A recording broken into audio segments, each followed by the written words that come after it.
Hi there, I'm Christina Burns, founder of the Naturna Institute, and today we are going to talk about carbohydrate intake and how to make sure that you're not getting too much sugar in your diet through refined carbs. Refined carbs are usually flour products, so something that's been made into, say, a bread, pasta, cracker, cookies, pastries. Whole foods, on the other hand, such as whole grain rice or barley, buckwheat, those absorb a little bit slower into your blood because they're unrefined. The ones that have been ground into a flour, included in that is the very rolled oats, that can turn into sugar in your blood very fast.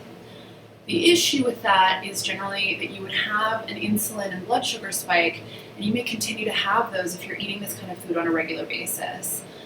This may not be as much of an issue if you're doing a lot of activity and you can burn off the excess sugars out of your system, but if, like most people, you're leading a moderately sedentary lifestyle, we have the sugars just kind of sitting in our blood, and our insulin and blood sugar can become imbalanced on a regular basis, causing an assortment of hormonal issues and potentially leading to issues with your fertility.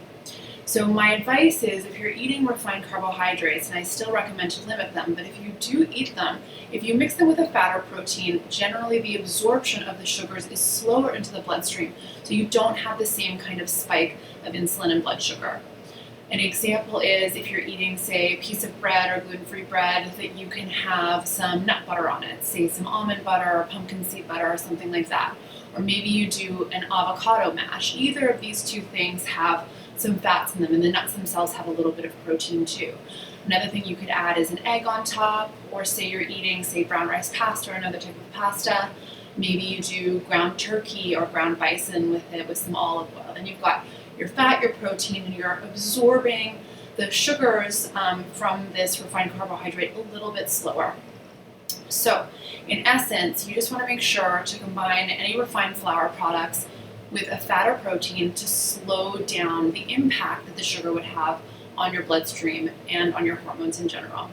Hope this was helpful and look forward to seeing you next time.